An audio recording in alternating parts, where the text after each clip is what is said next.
मैं हूँ हिना आदिल। अपना पसंदीदा शो देखने के लिए हमारा YouTube चैनल सब्सक्राइब कीजिए और बर वक्त मालूमात के लिए बेल आइकॉन प्रेस कीजिए।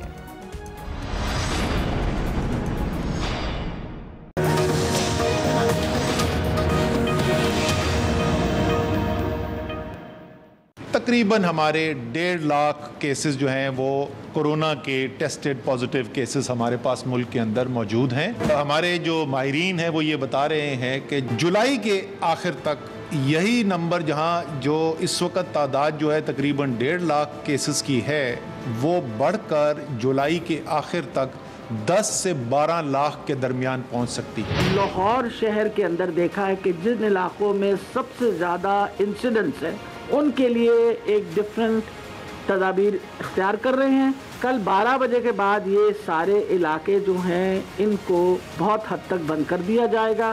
कुछ इलाके शादरा के हैं, हमारी वॉल्ड सिटी के कुछ इलाके हैं, मुजंग, शादबाग, हरबंसपुरा, गुलबर्ग के कुछ इलाके हैं, कुछ इलाके कैंट के हैं, निश्तर टाउन तकरीबन सारा ही, अलामा इकबाल टाउन में कुछ सोसाइटीज़ ऐसी हैं जिनमें फैलाव बहुत ज़्यादा है। जो SOPs हुकूमत ने दी हुई हैं उनको आप सख्ती से फॉलो करें ताकि मईशत भी चलती रहे, कारोबार भी चलता रहे।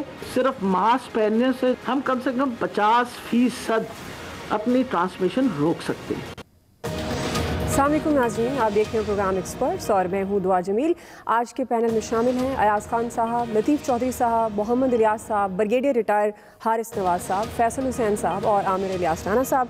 बढ़ेंगे आज के पहले बड़े सवाल की तरफ। पाकिस्तान में कोरोना वबा ख़तरनाक सूरत हाल इख्तियार कर गई है। वायरस को कंट्रोल करने के लिए हुकूमतों की जानिब से स्मार्ट लॉकडाउन के बाद सिलेक्टेड लॉकडाउन की पॉलिसी अपनाई जा रही है। इस्लामाबाद में कोरोना से मुतासरा कई सेक्टर्स जिन्हें सील कर दिया गया है। पंजाब हुकूमत ने भी कल से लाहौर के मुतासरा इलाकों को 2 हफ्ते के लिए बंद करने का ऐलान कर दिया है और खैबर पख्तूनख्वा, बलोचिस्तान, सिंध हुकूमत की जानिब से भी कोरोना से ज़्यादा मुतासरा इलाकों में सिलेक्टेड लॉकडाउन का फैसला कर लिया गया है। दूसरी तरफ कोरोना के बढ़ते केसेस से मुतल्लिक आलमी और कौमी सतह पर तशवीशनाक तखमीने और अंदाजे भी सामने आ रहे हैं। MCOC के सरबराह असद उमर साहब ने कोरोना से मुतल्लिक ख़तरे की बड़ी घंटी बजाते हुए कहा है कि वायरस के फैलाव का जिम्मेदार उन्होंने कहा कि आवाम है और पेश गोई भी की है कि अगर सूरत हाल यही रही तो जून के आखिर तक कोरोना केसेस की तादाद 3 लाख, जबकि जुलाई के आखिर तक ये तादाद बढ़कर 12 लाख तक पहुँच सकती है। साथ ही वफाकी वज़ीर ने यह भी दावा किया है कि कोरोना से निपटने के लिए पाकिस्तान ने दीगर ममालिक से बेहतर फ़ैसला किया। और इसी से मुतल्लिक आज का पहला और हमारा बड़ा सवाल है कि कोरोना के ख़िलाफ़ पाकिस्तान का रिस्पॉन्स दुनिया के मुकाबले में कितना मौसर है। अयाज खान साहब, मैं आपसे आगाज़ करूँगी। जिस तरह से अब सूरत हाल तेज़ी से तब्दील होती नज़र आ रही है कोरोना के पेश नज़र, आप समझते हैं कि जो पॉलिसी इस वक्त पाकिस्तान में अपनाई जा रही है, सिलेक्टेड लॉकडाउन, दुनिया भर में कोरोना से निपटने के लिए सख्त लॉकडाउन के साथ साथ SOPs पर भी सख्ती से अमल किया गया, लेकिन पाकिस्तान में अनफॉर्चुनेटली ना तो सख्त लॉकडाउन हुआ और ना ही गवर्नमेंट एहतियाती तदबीर पर अमल करा सकी। आप समझते हैं कि अब जो स्ट्रेटेजी गवर्नमेंट अपना रही है, ये रिस्पांस दुनिया के मुकाबले में कितना मौसर हो सकता है? सबसे पहले तो दुआ, आपको वेलकम, थैंक यू, आप वापस आ गई। उसके बाद जहाँ तक ये पॉलिसीज़ का ताल्लुक है, ज़ाहिर है इस पर तनकीद भी होती रही है शुरू से कि जी लॉकडाउन होना चाहिए, नहीं होना चाहिए, सख्त लॉकडाउन होना चाहिए, नहीं होना चाहिए। मैं सिर्फ लाहौर की अगर आपको मिसाल दूं तो गवर्नमेंट ने लॉकडाउन तो खोल दिया। एक तो हमें ये SOPs से जान छुड़ा लेनी चाहिए, सच्ची बात है। ये किसी को समझ नहीं आता ये SOPs किस बला का नाम है। एहतियाती तदाबीर, एहतियात करनी थी जो लोगों ने, हम लोगों को ये नहीं समझा सके कि हर शख्स को मास्क पहनना चाहिए। हम SOPs समझाते रहे, वो उसको पता नहीं क्या समझते रहे और गवर्नमेंट ने चले वो खोल दिया था। उसके बाद इंतज़ामिया की जो जिम्मेदारियां थी वो भी पूरी नहीं हुई। एक तो हुकूमती सतह पे मास्क को इतना सस्ता कर देना चाहिए था कि ऑलमोस्ट फ्री लोगों तक पहुंच जाता, ताकि हर बंदा इसको खुशी से और शौक से लेके पहन लेता। अब आप मास्क लेने जाएं तो उस पर भी आपको टैक्स देना पड़ता है। एक तो उससे छूट मिलनी चाहिए थी। फिर लाहौर में हमने देखा कि दफ़ा 144 भी लगाई गई कि जी 4 लोगों का इज्तिमा नहीं हो सकता, लेकिन हमने देखा कि 50-50 लोग, 100-100 लोग, 200-200 लोग एक ही जगह बैठे हुए हैं। संडेज को आप चले जाएं, नाश्ते की जो दुकानें हैं वहाँ पे आप रश देख लें। अच्छा, बैंकों के अंदर ये तय हो गया कि जी ठीक है 4 लोग जाएंगे या 3 कस्टमर जाएंगे, बाहर एक लंबी वो लाइन लगी हुई है और लोग बिल्कुल साथ साथ जुड़ के खड़े हैं। बेकार हो गया, फायदा नहीं है। मोटरसाइकिल्स पे 3-3, 4-4 लोग एक वक्त में जा रहे होते हैं। आप पुलिस वालों से पूछें भाई डबल सवारी पे पाबंदी है, आप इनको रोकते क्यों नहीं? तो वो कहते हैं जी हमें कोई ऑर्डर करेगा तो हम रोकेंगे ना, हमारा कोई एसपी, कोई डीआईजी, कोई आईजी हमसे ये कहेगा कि जी आपने इनको बिल्कुल इसकी इजाज़त नहीं देनी, हम फिर उनको रोकेंगे, वरना नहीं। तो वो एक ऐसी पॉलिसी कि जिस पे आपने अमल दरामद किया ही नहीं, लॉकडाउन उठा दिया, बिल्कुल ठीक है, लोगों का रोजगार जा रहा था, भूख से नहीं मारना था अपने लोगों को, लेकिन ये काम तो कर सकते थे और बड़े आसानी से किए जा सकते थे। अब चूंकि सिलेक्टेड लॉकडाउन की तरफ जा रहे हैं तो इन चीज़ों का मेरे ख्याल में इन पे गौर करना चाहिए और इम्प्लीमेंट करानी चाहिए। सही जी, आमिर साहब सिलेक्टेड लॉकडाउन की तरफ जा रहे हैं, लेकिन इस वक्त क्योंकि कुछ इलाके बंद करने का कहा गया है, जिन एरियाज में SOPs पर अमल नहीं हो रहा या कोरोना बहुत ज़्यादा फैल रहा है, आप समझते हैं कि इस वक्त जो पाकिस्तान को अगर देखा जाए तो दुनिया के मुकाबले में कोरोना से निपटने के लिए आप समझते हैं रिस्पॉन्स मौसर है? देखें, 19 मार्च को पाकिस्तान पंजाब के हर जिले में कर्नल लेवल के ऑफिसर पहुंच गए थे, DCs के साथ, असिस्टेंट कमिश्नर के साथ उन्होंने मीटिंग की और एक मरबूत लाहेअमल तैयार किया। हम बार बार कहते रहे कि इंतजामिया, पटवारी, टीचर्स, ये सब मिलके जो खुराक का मसला है, जो पैसे पहुंचाने हैं, लॉकडाउन के लिए काम करना है, ये हमारे पास अर्थक्वेक के हवाले से एक बड़ा पुराना तजर्बा मौजूद है, आप कर लें। गवर्नमेंट कंफ्यूज रही, पहले से फ्लू कहते रहे वजीर आजम साहब, और फ्लूक लगाया पूरे पाकिस्तान पे। आज हम कहाँ पहुंचे, हम क्या बहस करें कि 4 महीने के वो मुख्तलिफ प्रोग्रामात में प्राइम मिनिस्टर्स के और असद उमर साहब के बयानात, मिनिस्टर्स के बयानात सब चल रहे हैं कि इनको ना सीरियस लिया, ना स्टडी पढ़ी।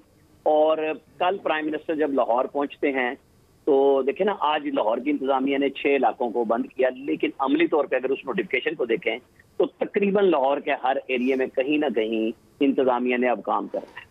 अगर आप नक्शे पे जाके लाहौर को देखेंगे, डॉट्स लगा के देख लें, तो नहर के आर पार हर तरफ बंद है, GT रोड का रास्ता बंद है। तो भाई जब आपने पहले 15 दिन में कंफ्यूजन खुद क्रिएट की और अब आप सिलेक्टिव पे चले गए, लाहौर हो, पिंडी हो, मुल्तान हो, फैसलाबाद, गुजरांवाला, सारे बड़े शहर आपके लिए ये यही वबा को बांट रहे हैं। खैरात में तकसीम हो रही है, दुकानें आपने खोल दी और सुप्रीम कोर्ट ने भी ऊपर से जब ईद से पहले कहा कराची सिंध नहीं खोल रहा था, उनको कह दिया और अब वो दोबारा बंद करने के लिए कह दिया कि ठीक है जी, इतवार जुम्मा आपका इतवार जो 2 दिन आपने बंद करना है कर। स्टेट एक कंफ्यूजन का शिकार थी। NDM में एक वाहिद इदारा था जिसको एक्ट के तहत उसकी प्रोविंशियल बॉडीज हैं, वहां से बैठ के सब चीजें सेट कर सकते थे, बिल्कुल नहीं की। अब भी खुदा के वास्ते, मतलब ये जफर साहब जो हमारे जफर मिर्जा साहब लग गए हेल्थ के स्पेशल असिस्टेंट, और बेचते सौदा WHO का रहे और अब कहते हैं WHO की एडवाइजरी हमें मानना पाबंदी नहीं है। लेकिन पंजाब गवर्नमेंट ने तो अपना टेस्ट कराया था ना, WHO को छोड़ दें। कितने करोड़ रुपए लगा के उन्होंने बताया कि 7 लाख लोग लाहौर में आ चुके हुए हैं 15 मई को, जो उसमें कोरोना के अंदर। तो भाई अब आप जो करना चाह रहे हैं, मेरे ख्याल में जो पाकिस्तान की नेशनल सिक्योरिटी कमेटी है उसकी मीटिंग होनी चाहिए, इस पे फैसला होना चाहिए। गरीब का जो भी अशर होना है वो तो साथ साथ चल रहा है, अमीर का, गरीब का, फैक्ट्री के ओनर, सब दुकानदार आ गए इसमें। आप 15 दिन बंद कर दें मुल्क को, आपने जो इंतजाम करना है कर दें, खुराक का 2-3 दिन दे के इसकी फैलने को, फैलावट को रोकें। हॉस्पिटल्स की चाहे 1 हफ्ता ले लें, आप हॉस्पिटल्स की तैयारियां करें। यूनिवर्सिटियां इसीलिए बंद हुई थी कि उनके हॉल्स, कॉलेजेस के हॉल, आप बेड वहां लगाएं। ये ड्रामेबाजियां बंद कर दें कि जी हम इतने करोड़ और इतने लाख रुपए पर बेड खर्च कर रहे हैं। लोगों को जिनकी जरूरत है कि उन्हें हॉस्पिटल लाना है, घरों के अंदर समझाएं। हमारे यहाँ बिल्कुल फैमिलियां मिक्स रहती हैं, हर शहर में, छोटे में या बड़े में। मेरे जिले बकर के दुल्ले वाले के इलाके में कल फौज पहुंची हुई थी, उन्होंने लॉकडाउन कराया कि वहां पे काफी ज्यादा केसेस, यानी ये जो ईद की छुट्टियां हुई ना, इसने तो खूब अफरा तफरी फैलाई। जहाँ शॉपिंग हुई, बसें खोल दी गई, लोग घरों में पहुंचे, शहरों से छोटे इलाकों में, हर जगह पे वहां पे कोरोना पहुंच गया। तो अब इस वबा से बचने के लिए, और जो स्टडीज UK से आ रही हैं जो इतनी खौफनाक हैं, बहरहाल एक संजीदा अमल अपनाना पड़ेगा। प्राइम मिनिस्टर पंजाब गवर्नमेंट को रोक आए, पंजाब गवर्नमेंट ने प्राइम मिनिस्टर का हुक्म मान लिया, लेकिन फिर भी एक सिलेक्टिव लॉकडाउन की तरफ आ गए। तो अब कुछ सिलेक्टिव लोग ही बैठ जाएं नेशनल सिक्योरिटी कमेटी में बैठ के और कुछ फैसले अच्छे करें। बिल्कुल जी ब्रिगेडियर साहब, अच्छे फैसले होने चाहिए और जो तशवीशनाक सूरत हाल नज़र आ रही है कोरोना केसेस की बढ़ती हुई तादाद को मद्देनज़र रखते हुए, आपको लगता है कि हम इस पोजीशन में हैं पाकिस्तान के बहुत स्ट्रिक्ट लॉकडाउन की तरफ जा सकें? देखें, दुआ बात यह है कि वट एवर हैज हैपेंड, जो I think the past is past, now what we should do is के we have to be very careful. और जो हिफाजी तदाबीर हैं, ये एग्री के SOP का नाम लोगों को नहीं पता, हिफाजी तदाबीर में सिंपल 3-4 चीज़ें। बिल्कुल ठीक है कि मास्क की जो कीमत है बिल्कुल कम से कम होनी चाहिए, it should not be more than 3 to 5 rupees और अंडर ऑल सर्कमस्टेंसेस, क्योंकि ये 8 घंटे के बाद वैसे भी इसका कोई फ़ायदा नहीं रहता, ये यूजलेस हो जाता है। सेकंड ये कि आप बिल्कुल सेलेक्टिव जो कर रहे हैं, कुछ एरिया को डिलीट करें, जहाँ ज़्यादा हो गया वो ज़रूर करना चाहिए। हमारी मुआशी जो हमारी फाइनेंशियल कैपेसिटी है वो इतनी नहीं है कि आप हम फिर एक दफ़ा 2 हफ्ते 3 हफ्ते के लिए बंद करें और फिर लोगों को पैसा दें और वो अपने जो ज़रा आमदन को रुक जाएंगे तो उनका पे कर सकें।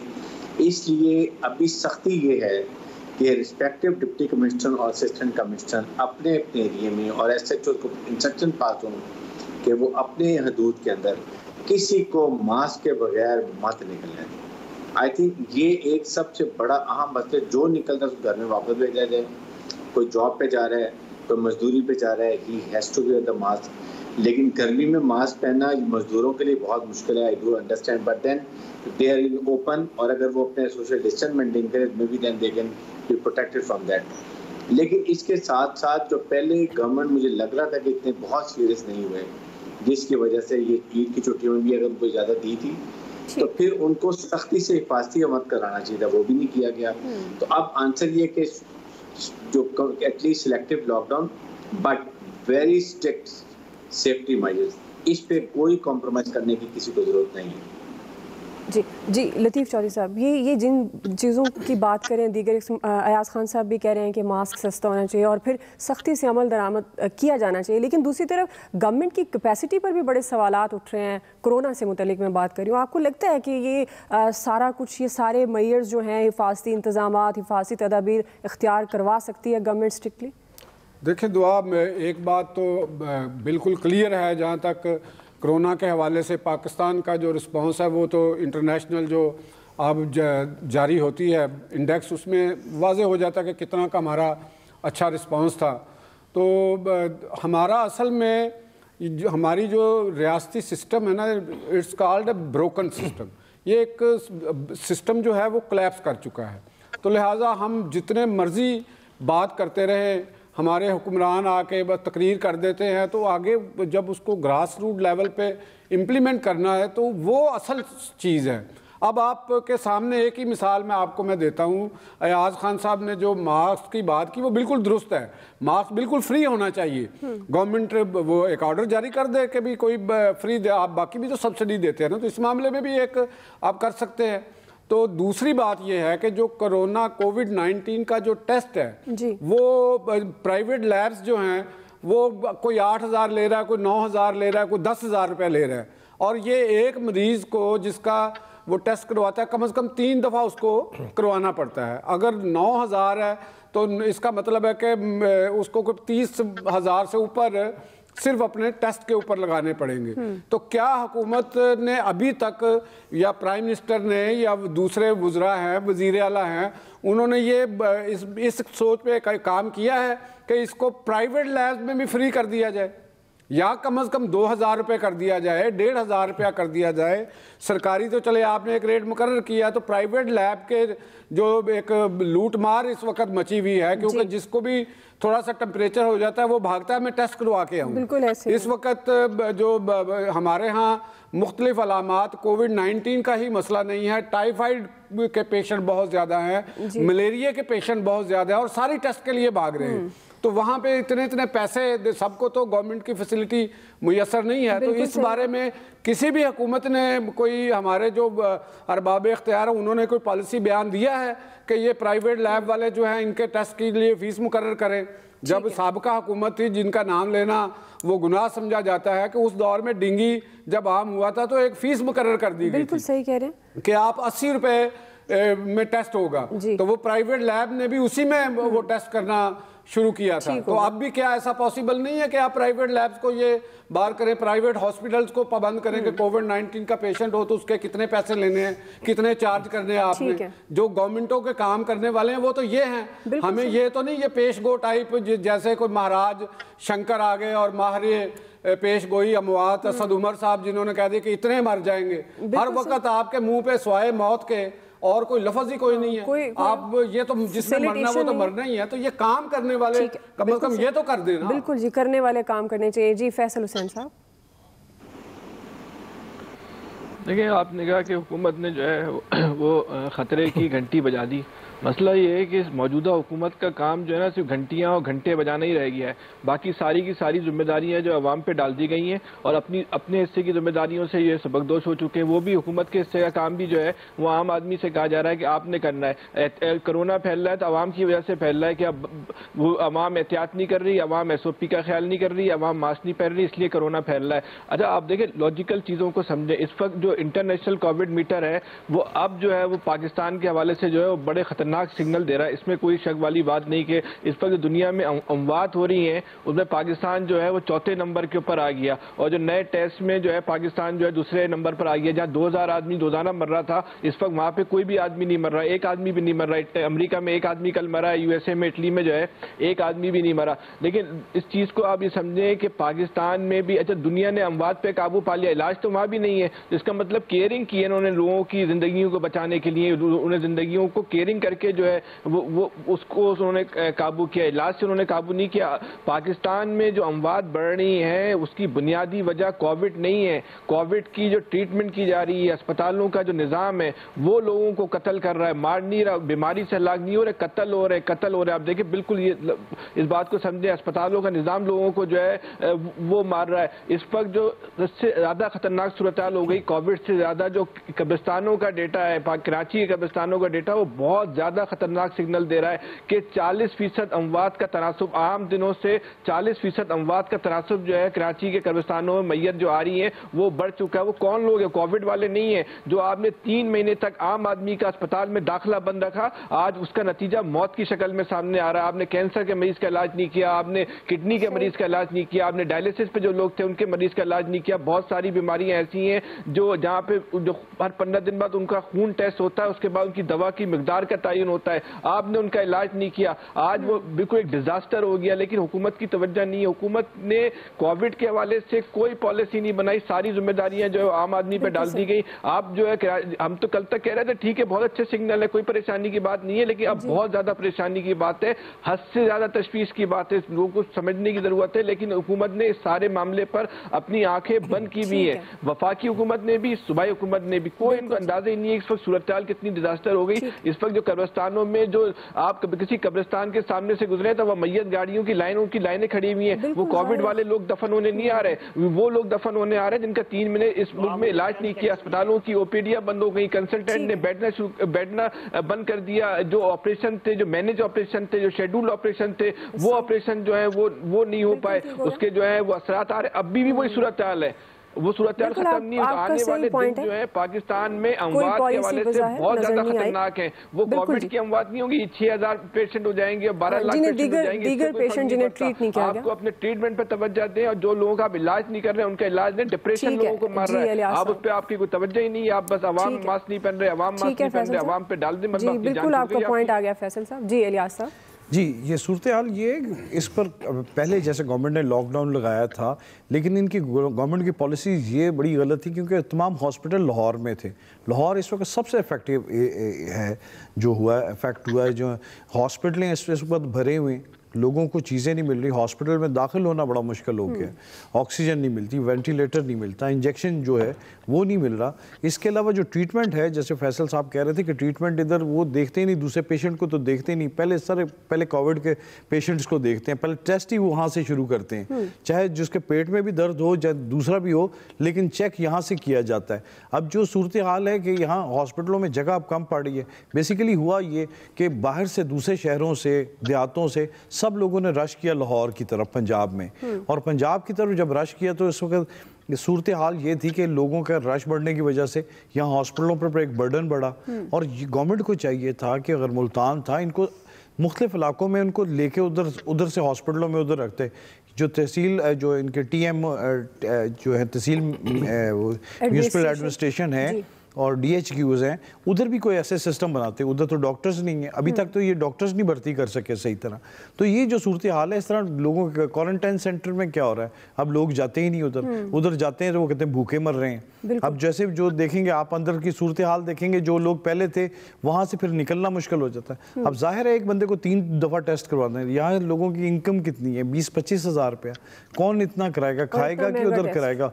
और सूरत हाल ये देख लें कि आज खुद एतराफ़ करें कि गुर्बत इतनी बढ़ गई है कि उसको काबू पाना, लोगों के पास रोज़गार नहीं है।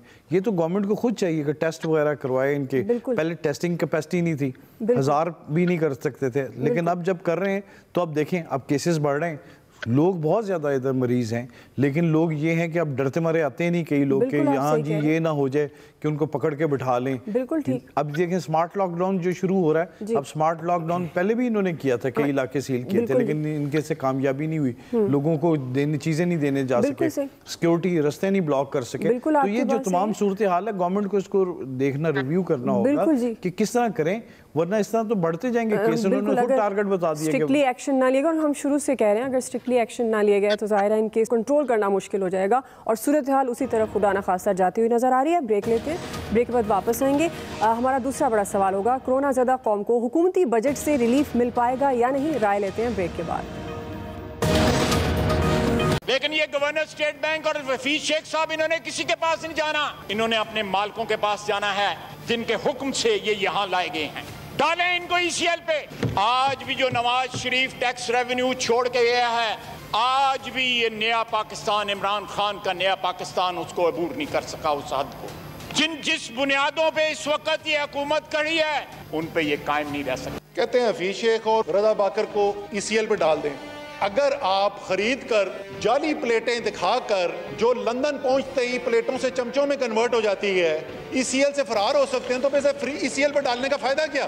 ख्वाजा साहब का भी जमीन से रिश्ता है, और वाकई में ये बड़ी अहम चीज़ होती है। इसलिए मैं एक अपील करना चाहता हूँ, और वो अपील जो है वो मेरे जो बाएं बैठे हुए इनके साथ, इनके लिए भी है, और मेरे जो दाएं बैठे हुए उनके लिए भी है। जो भी ऐसा लीडर हो जिसकी जायदादें मुल्क से बाहर हो, जो बीमार पड़े तो मुल्क से बाहर भागे, उस लीडर को फॉलो करना छोड़ दें। मैं भी नहीं फॉलो करूंगा, आप भी ना फॉलो करें।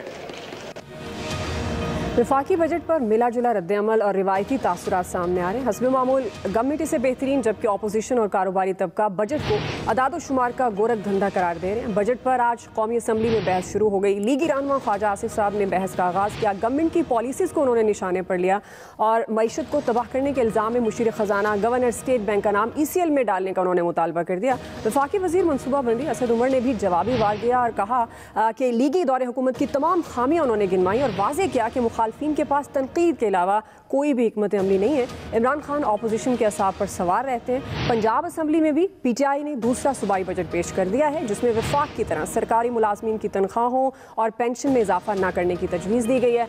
बजट के दौरान हस्ब मामूल जैसे पहले हम देखते हैं, अपोजिशन ने शदीद एहतजाज भी किया, गवर्नमेंट के खिलाफ नारेबाजी भी की। इलियास साहब, मैं आपसे आगाज़ करूँगी। सवाल हमारा ये है, कोरोना ज़दा कौम को आप समझते हैं जो गवर्नमेंट बजट पेश कर रही है, रिलीफ मिल पाएगा? इसमें जो सूरत हाल है लोगों के, देखें बजट में इन्होंने दिया क्या है, कोई रिलीफ तो दिया नहीं इतना ज़्यादा।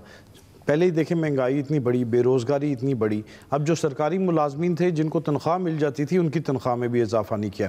उन पर भी जो इन्फ्लेशन का फ़र्क पड़ेगा, उन पर भी महंगाई में उनकी परचेजिंग पावर कम होगी। और दूसरी तरफ जो इंडस्ट्रियल सेक्टर में जो रिलीफ देना चाहिए था आवाम को कि चीज़ें सस्ती होती, लेकिन वो कुछ नहीं देखने में मिला। और ये जो है कि कोरोना के दौर में जो सूरत हाल है, इकॉनमी पहले ही श्रिंक कर गई है, तो उसमें ये है कि अब बजाय कि इसको फैलाते दोबारा बढ़ाने के लिए रोज़गार पैदा करते, ऐसे कोई इकदाम नहीं किए गए। इसमें कोई अगर रेवेन्यू इकट्ठा होगा तो सूबे भी चलेंगे, तो वफाक भी चलेगा। अगर रेवेन्यू इकट्ठा ना हुआ तो फिर एक हम बड़ी मुश्किल का शिकार हो जाएंगे। फैसल हुसैन साहब, रिलीफ की क्या बात करनी है, हमें ज़िंदगी मिल जाए तो बहुत बड़ी बात है। जिस तरह हमारी और आपकी सबकी आंखों के सामने मौत के साए मंडला रहे हैं। कहीं से लग रहा था ये एक कोरोना ज़्यादा असम्बली का इजलास हो रहा है और इसके अपोजिशन के अराकीन हो या हुकूमत के अराकीन हो, इनको इस बात की फिक्र है कि इस वक्त कितना खतरा बन के कोरोना हमारे सामने जो है वो खड़ा हुआ है। आज भी ये जो है शख्सियत परस्ती की जंग लड़ रहे हैं, अपने अपने लीडर की जो है जंग लड़ रहे हैं। आज भी एक आम आदमी की जंग नहीं लड़ रहे, अपोजिशन की तरफ से भी, हुकूमत की तरफ से भी। बट ठीक है, बस दुआ करें अल्लाह ताला हम लोगों पर बेहतरी करें। जी लतीफ़ चौधरी साहब, ये देखें, कोरोना के जो बेचारे हैं उनको तो मिल ही गया है ना कोरोना की शक्ल में रिलीफ, और इसके अलावा बातें हैं तो वो बातें भी एक रिलीफ ही है।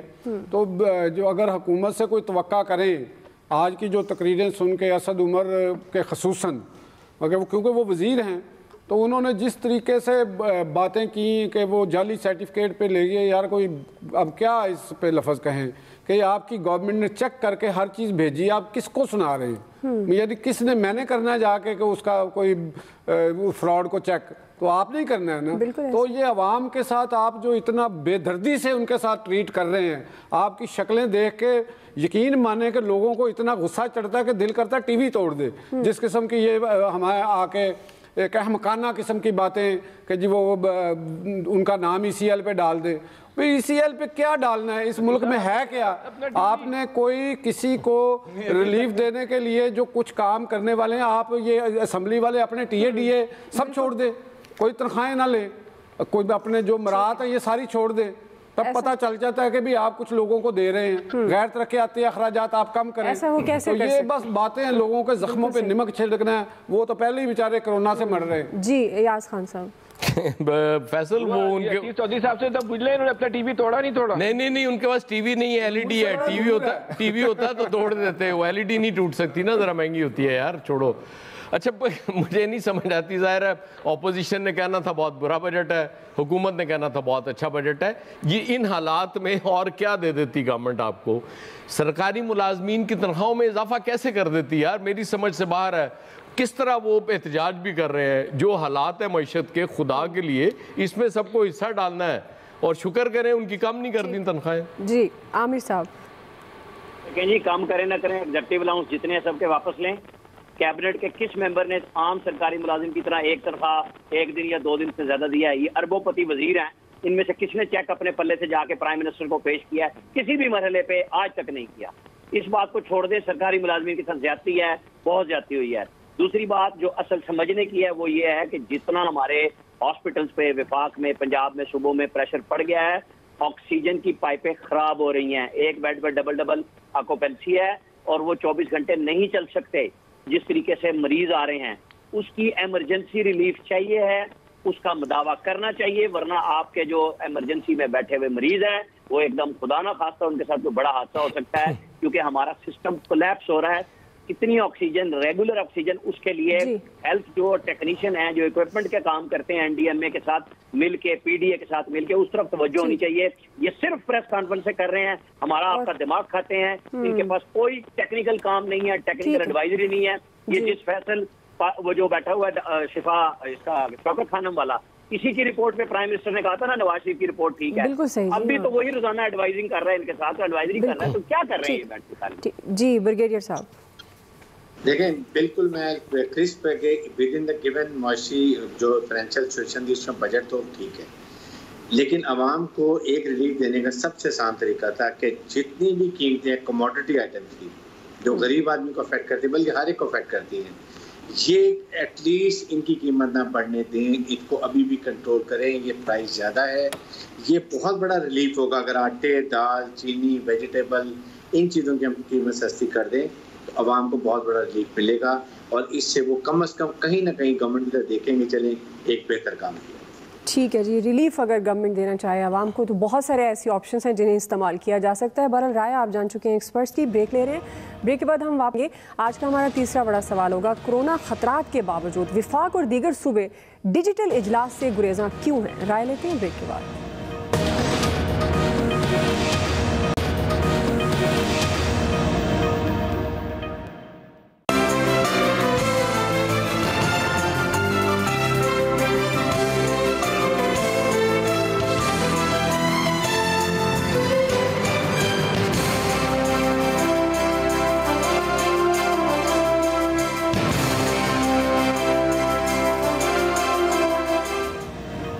तक पूरी दुनिया कोरोना वबा की लपेट में है। जहां वबा से बचने के लिए बरतानिया समेत दीगर मुल्कों के ऑनलाइन पार्लिमानी इजलास बुलाए जा रहे हैं, वहीं पाकिस्तान में पार्लियामेंट के फिजिकली इजलास किसी खतरे से कम नहीं है और अब तक अपोजिशन लीडर समेत कई अरकान असम्बली कोरोना का शिकार हो चुके हैं।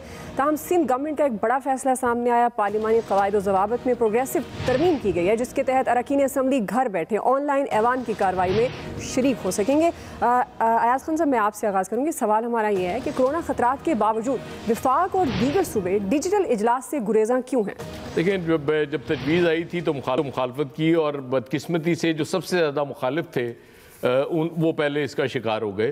तो बरतानिया में मैंने देखा तो उन्होंने चंद पार्लियामेंट के अरकान वहाँ बैठे हुए थे, हाउस ऑफ कॉमन्स में, बाकी वो ऑनलाइन थे। तो इस तरह का कोई इन्हें बना लेना चाहिए, 50% या 70% घर से और 30% वहाँ। जी आमिर साहब, तो फिर भी पूरी लगनी है, पैसे तो अब भी देंगे चाहे वो आए ना आए, लेकिन हुकूमत की जो जिद है वो हिज़्ब इख्तिलाफ के साथ ना बैठना, उसको मकाम ना देना, ये सबसे बड़ी वजह है। हर चीज हाउस बिजनेस एडवाइजरी पे नहीं डाली जाती, सीनियर मिनिस्टर्स को डालना चाहिए था। अब भी होश के नाखून लें। अगर फवाद चौधरी खुद ट्वीट करके बैठ जाते हैं साइड पे, वो अपनी गवर्नमेंट से डायरेक्ट बात करें। कैबिनेट में उन्हें ये बात उठानी चाहिए कि जी सीनियर लोगों की टीम बनाए, हिज़्ब इख्तिलाफ की तमाम पार्टियों के साथ बैठ के फैसला करें। अभी तो इजलास 2 महीने चलना है, बहुत टाइम है, तो इसको सेट किया जा सकता है, लेकिन जिद खत्म करनी होगी। जी ब्रिगेडियर साहब, आई थिंक ये बहुत ही अच्छी सजेशन है। सिंध इस पे अमल कर रहे हैं। एक तो टीओटीए भी बच जाएगा, बहुत ज़्यादा हुकूमत को फ़ायदा होगा जो फाइनेंशियल क्रंच में है, और उसके बाद वही पॉइंट ऑफ व्यू वहाँ डिसाइड हो सकते हैं। और अगर बहुत ज़रूरी है तो पीपल अंडर 40 और 45 को वहाँ बुला लें, बाकी सबको ऑनलाइन लेकर डिस्कशन करें। जी फैसल साहब, देखिए, तहरीक इंसाफ की हुकूमत ने तजवीज़ दी थी, वो भी काबिल 27 थी, और पीपल्स पार्टी की हुकूमत ने जिस पे अमल किया है ये उससे ज़्यादा भी काबिल 27 अमल है। लेकिन जब तहरीक इंसाफ की हुकूमत की तरफ से तजवीज़ आई थी तो मुस्लिम लीग, पीपल्स पार्टी और हमारे आमिर भाई, इन तीनों ने बड़ी टिका के मुखालफत की थी और कहा था इससे तो जो है वो जो पार्लिमानी रिवायत है उसका जनाजा निकल जाएगा। लेकिन अब क्यों पार्लिमानी रिवायत का जनाजा नहीं निकल रहा? लेकिन जो हालात का तकाजा है, जो टेक्नोलॉजी का दौर है, हमें इससे पीछे नहीं हटना चाहिए और एक अच्छी रिवायत है, इसका हमें खैर मकदम करना चाहिए। जी लतीफ़ चौधरी साहब, मेरा ख्याल है कि टेक्नोलॉजी के इस्तेमाल से तो किसी को कोई इनकार है ही नहीं। जितनी हमारे पास टेक्नोलॉजी यूज़ हो रही है इससे ज़्यादा होनी चाहिए। तो अगर ये इजलास फिजिकल भी हो रहा है तो मुखालफत की थी। नहीं, मैं तो इस नुक्ता नज़र से कह रहा हूँ कि इनको कुछ नहीं होता। तो आ भी जाएंगे तो वो सैनिटाइज है, फासला है, यही एहतियात ही रखनी ना। और इन्होंने क्या बैठ के वहाँ पे करना है? TADA इन्होंने लेना ही लेना है। ये अपनी वो जो अगर ये ऑनलाइन कर रहे हैं, वीडियो लिंक पे कर रहे हैं, तो इन्होंने वो टाइम कैलकुलेट कर लेना है। ये बड़े बेहिस लोग हैं। इन्होंने जब लोग मर रहे हों तो अपने तनख्वाहें बढ़ा लेते हैं। तो असल सवाल तो ये है कि इनसे जान छूटे हमारी किसी तरीके से, ताकि ये अपने TADA ख़त्म करें, अपनी तनख्वाहें ख़त्म करें। बहस इन्होंने क्या करनी है? इन मंजूरी दे देनी, आप इनको कापियाँ भेज दें, पढ़ लें और एक साइन करवा लें, बस बात ख़त्म हो जाएगी। जी इलियास साहब, अच्छा पढ़ लेंगे। देखें जी, इनके जब किसी इजलास में आना होता है 3 दिन पहले इनका TADA स्टार्ट हो जाता है और 2 दिन बाद तक रहता है। तो इसी तरह इनको काफ़ी जो मरात हैं, फिर इनका एक कहते हैं पंजाबी में शबा, इनके साथ बंदों का जाना है इस तरह, तो फिर इनको कौन पूछेगा? अगर डिजिटल तरीक़ों से आगे ब्यूरोक्रेसी तो कर रही है, इनको भी चाहिए, करना चाहिए। अगर इसमें बचत है तो करना चाहिए इनको। बिल्कुल, अगर इसमें बचत है करना चाहिए, लेकिन कोरोना के ख़तरात को मद्देनज़र रखते हुए भी अगर ऐसा कर लिया जिसमें कोई हर्ज नहीं है, जाहिर है इससे आप वबा को कंट्रोल कर सकते हैं और आप एक अच्छा मैसेज भी लोगों तक पहुँचा सकते हैं। राय आप जान चुके हैं। आज के एक्सपर्ट से इतना ही। फीडबैक दीजिएगा। ख्याल रखिए। अल्लाह हाफ़िज़। मैं हूँ हिना आदिल। अपना पसंदीदा शो देखने के लिए हमारा YouTube चैनल सब्सक्राइब कीजिए और बर वक्त मालूमात के लिए बेल आइकॉन प्रेस कीजिए।